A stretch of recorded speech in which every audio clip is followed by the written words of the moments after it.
ইতিমধ্যেই তোমাদের সামনে উচ্চ মাধ্যমিক সেমিস্টার 3 যে ফিজিক্সের যে এমসিকিউ সিরিজ চলছে তার একটা ভিডিওতে আমরা প্রথমে সেরা 5টি প্রশ্ন অলরেডি ডিসকাস করে দিয়েছি। আজকে তার পরের পার্ট এবং সবকটাই কনসেপচুয়াল প্রশ্ন, খুব ভালো প্রশ্ন, মনোযোগ দিয়ে শুনলে কিন্তু ডেফিনেটলি এখান থেকে কমন পাবে।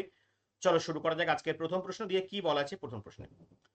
বলা হয়েছে একটি বৈদ্যুতিক আধান কিউ একটি পি বিন্দু থেকে আর দূরত্বে অবস্থা। দেখতে পাচ্ছ একটা আধান এখানে আছে, আর দূরত্বে একটা পি বিন্দু রয়েছে আমরা দেখতে পাচ্ছি। পি বিন্দুর ওপর বিভব হচ্ছে ভি এবং সেটা অসীম অসীম দূরে তড়িৎ বিভব শূন্য ধরা হয়েছে, মানে অসীম দূরে মানে এখানে। আর বিভবের সমীকরণ আমরা জানি V equal to K Q by R. ভালো কথা। এবার কিউ যদি চার্জ অপরিবর্তিত রেখে ডিস্টেন্সটাকে 3 গুণ করে দিচ্ছ, চার্জকে একই জায়গায় রেখে ডিস্টেন্সটাকে 3 গুণ করে দিচ্ছ, তাহলে পি বিন্দুর বিভবের মান কি হবে? কে এর ভ্যালু এখানে দেওয়া আছে যে এসআই পদ্ধতি হলে 1/4πε0। খুব ভালো কথা। আমরা এই যে বিভবের যে সঙ্গে যে সম্পর্কটা চার্জের, আমরা কি সম্পর্ক জানি? V equal to K Q by R. ভালো কথা। তাহলে ভি এর সঙ্গে আর এর সম্পর্ক কি? Inversely proportional, ব্যস্তানুপাতিক।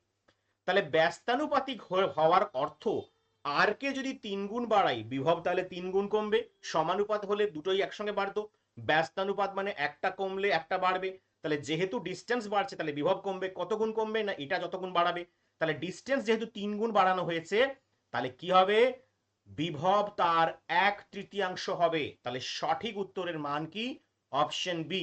ভালো করে প্রশ্নগুলো বুঝে করবে, সব কটাই একদম সুন্দর লেভেলের প্রশ্ন। চলে যাচ্ছি পরের প্রশ্ন, 7 নম্বর প্রশ্ন। ক্যাপাসিটর টপিক থেকে আমাদের এই প্রশ্নটা করা হয়েছে। সমান ক্ষেত্রফল বিশিষ্ট সমতল ধারক প্লেটের মধ্যে দূরত্ব যদি ডি হয়, দেখো একটা charge plus Q minus Q charge রাখা হয়েছে, তাদের মধ্যে দূরত্ব ডি আছে। প্লেট দুটির মধ্যবর্তী স্থানে একটি ডাইইলেকট্রিক পদার্থ যেটাকে পারমিটিভিটি কে প্রবেশ করালে ধারকত্ব কি হবে? দেখো, আগে আমরা যখন নর্মালি পড়েছি এই প্রমাণটা তোমাদের পরীক্ষায় তোমাদের টেক্সট বই খুব ভালো করে প্রমাণটা করানো হয় যে সমান্তরাল পাত ধারকের ধারকত্বের রাশিমালা হচ্ছে C equal to epsilon 0 A by D. এটা এরিয়া, ডিটা distance between the two plates. এবার যদি ওখানে একটা মাঝখানে একটা পরাবৈদ্যুতিক ধ্রুবক সম্পন্ন পদার্থ, ডাইইলেকট্রিক মিডিয়ামের পদার্থ কে ঢোকানো হয়, তাহলে সেই সমীকরণটা ঘুরে কি দাঁড়াবে? না শুধু একটা কে অ্যাড হয়ে যাবে। তাই আগে যা ধারকত্ব ছিল সেটা থাকবে, তার সঙ্গে শুধু কে গুণ বৃদ্ধি পাবে, তাই না?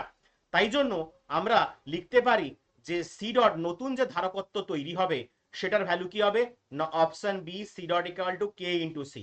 কারণ দেখো এই দুটি সমীকরণের মধ্যে শুধু কে এর পার্থক্য, পরাবৈদ্যুতিক ধ্রুবক কে ঢুকিয়েছে তো কে গুণ বৃদ্ধি পেয়ে গেল। তাই জন্যই সঠিক উত্তরটা কি হবে? Option B. দেখো প্রত্যেকটা প্রশ্নই কিন্তু লেভেলের প্রশ্ন, সবকটাই ভালো প্রশ্ন, ভালো করে কিন্তু করে যেতে হবে। নেক্সট প্রশ্ন চলে এসছে 8 নম্বর প্রশ্ন, একটি ডাইস প্রবলেম, যাকে আমরা কিউব প্রবলেম বলি। ঘনক সমস্যা। একটি ঘনকের 8টি শীর্ষবিন্দুতে প্রত্যেকটি কিউ মানের একটি বিন্দু আধান রাখা আছে। প্রত্যেকটা শীর্ষবিন্দু দেখতে পাচ্ছ কিউ কিউ, সবগুলো 8টা শীর্ষবিন্দুতে 8টি রাখা হয়েছে। এবং ঘনকটির কেন্দ্রে বৈদ্যুতিক বিভবের মান কত? কেন্দ্র এই দেখতে পাচ্ছ ও, এই ও পয়েন্টে বৈদ্যুতিক বিভব কি হবে? প্রত্যেকটা ঘনকের বাহুর দৈর্ঘ্য দেওয়া আছে এ। এবার প্রশ্ন হলো ঘনকের কেন্দ্র যে ও আছে, ও থেকে শীর্ষবিন্দু দূরত্ব কত? এই যে ও আছে, ও থেকে এই যে শীর্ষবিন্দু দূরত্ব যেটা আমরা দেখতে পাচ্ছি, এই লাল কালারে মার্কন করলাম এটা, তার ভ্যালু কি? না আর ইকুয়াল টু √3/2 ইন্টু এ। এটা যদি না জানা থাকে ডেফিনেটলি এটা তোমাদের সামনে বইয়ে প্রমাণ করা হয়েছিল, এবং না জানা থাকলে জেনে রাখো যে ঘনকের কেন্দ্র থেকে শীর্ষবিন্দু দূরত্ব হয় √3/2 ইন্টু এ। এবার বিভবের ক্ষেত্রে আমরা কি দেখতে পাচ্ছি? 8টা পয়েন্ট রাখা আছে। তাহলে আমরা বিভবের যে ফর্মুলা সেটা কি জানি? V equal to 1/4πε0 Q by R. এবার তাহলে 8, আর এর জায়গায় শুধু আমরা এইটা পুট করব। আর এর জায়গায় যদি ওটা পুট করি তাহলে বাকি কোয়েশ্চেন্সের যে অ্যান্সারটা সেটা কি চলে আসবে? না ক্যালকুলেশন করলে দেখতে পাচ্ছি 1/4πε0 ইন্টু 8, কিউ যেমন ছিল কিউ, আর নিচে আর এর জায়গায় √3/2 ইন্টু এ। এটা ক্যালকুলেশন করলে তোমাদের সামনে যেটা আসবে সেটা কোন অপশনটা আসবে? না 8√3/a, অর্থাৎ অপশন সি এখানে সঠিক উত্তর। তাহলে দেখতে পাচ্ছ খুব সহজেই ক্যালকুলেশনে বেরিয়ে গেল, যদি তোমরা এটাকে ভালো করে একবার দেখে রাখো। চলে যাচ্ছি পরের প্রশ্ন, 9 নম্বর প্রশ্ন। আবার প্যারালাল প্লেট ক্যাপাসিটর থেকে প্রশ্নটা এসেছে। বলেছে একটি সমান্তরাল পাতের যে ক্ষেত্রফল বলেছে 200 সেন্টিমিটার স্কোয়ার, ইউনিট দেখবে সিজিএস এ আছে, এবং তাদের যে দূরত্ব ডি, ডি এর মান কত দেওয়া আছে? 200 2 মিলিমিটার। মধ্যবর্তী স্থানটি বায়ু দ্বারা পূর্ণ, যার এপসাইলন জিরোর ভ্যালু দেওয়া আছে এসআই ইউনিটে, ধারকত্বের মান নির্ণয় করো। এবার সমান্তরাল পাত ধারকের ধারকত্বের রাশিমালা কি? C equal to epsilon zero A by D. এটা পাতের ক্ষেত্রফল বাট সিজিএস এ দেওয়া আছে, তাহলে সিজিএস থেকে এসআই যখন আমরা করব 200 সেমি স্কোয়ারকে, তাহলে কি হবে 2 ইন্টু 10⁻² মিটার স্কোয়ার। আর একইভাবে 2 মিলিমিটার কিসে দেওয়া আছে? সিজিএস সিস্টেমে, সেটাকে আমরা মিটারে কনভার্ট করব, 2 ইন্টু 10⁻³ মিটার হবে। এবার সিম্পল তোমরা এই ফর্মুলায় বসিয়ে দাও। ফর্মুলাটা কি? C equal to epsilon zero A by D.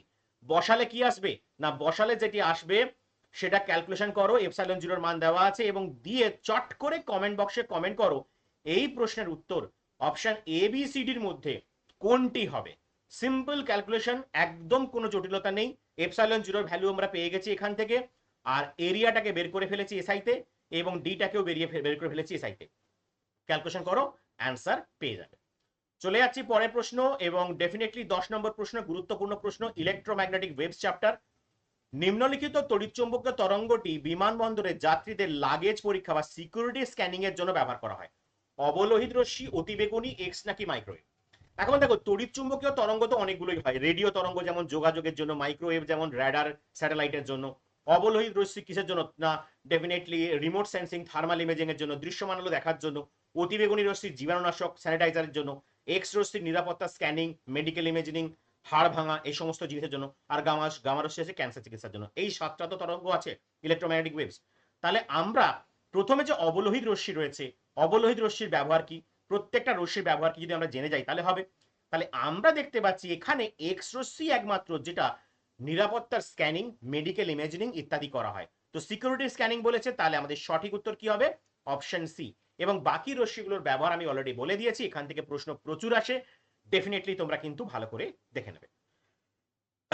যদি তোমরা এই 500খানা এমসিকিউ, যেটা তোমাদের জন্য অত্যন্ত গুরুত্বপূর্ণ, আমি তৈরি করেছি, এই 500খানা ফিজিক্সের most important 500 MCQ semester 3 2026 HS এর জন্য ডাউনলোড করতে চাও, তোমরা কিভাবে করবে সেটা বলছি। তার আগে বলছি, এই এমসিকিউ সাজেশনটা তোমাদের পুরোপুরি এক্সাম ফোকাসড, চ্যাপ্টার ওয়াইজ সাজানো, কনফিডেন্ট বুস্ট করবে শেষ মুহূর্তে প্রিপারেশনের জন্য, এবং কম সময়ে সব থেকে বেস্ট প্রিপারেশন এর দ্বারাই সম্ভব। এই 500খানা এমসিকিউ তোমাদের কিন্তু জীবন পরিবর্তন করে দিতে পারে। শুধু এই নয় যে তোমরা নাম্বার তুলতে পারবে, নাম্বারটা ভালো জায়গায় তুলতে পারবে, 90+ স্কোর করা ডেফিনেটলি পসিবল। এটি করতে গেলে তোমাদের যেতে হবে গুগলে এবং সার্চ করো অ্যাডভান্স ফিজিক্স একাডেমি। প্রথম ওয়েবসাইটটা থেকে তোমরা ক্লিক করে দেখবে ডাউনলোড সাজেশন 2026-27 আছে, সেখান থেকে তোমরা এই ফিজিক্স সাজেশনটা পেয়ে যাবে। এছাড়াও বায়োলজি, কেমিস্ট্রি সাজেশন আপলোড হয়ে গেছে, এবং এর উপর এই সাজেশন ডাউনলোডের উপর ভিডিও অলরেডি আমার চ্যানেলে রয়েছে, সেখানে গিয়ে একবার দেখে নাও কিভাবে সাজেশন ডাউনলোড করতে হয়, পুরো স্টেপ বাই স্টেপ প্রসেস দেখানো হয়েছে। এই 500টা এমসিকিউ তোমাদের কিন্তু টোটাল জীবন পরিবর্তন করে দিতে পারে, যদি এই 1 মাস তোমরা, বা এই যে কটা দিন হাতে আছে তোমাদের, যদি তোমরা করতে পারো, তোমাদের ডেফিনেটলি উপকার হবে। তো এরকম আরো প্রশ্ন আসবে ইউটিউবে, আর তোমাদের জন্য সাজেশন তো রয়েছে ওয়েবসাইটে। দেখা হচ্ছে পরের ভিডিওতে। ভালো থাকো, সুস্থ থাকো, এবং চ্যানেলটাকে লাইক এবং সাবস্ক্রাইব করে দাও বন্ধুদের সঙ্গে। দেখা হচ্ছে পরের ভিডিওতে।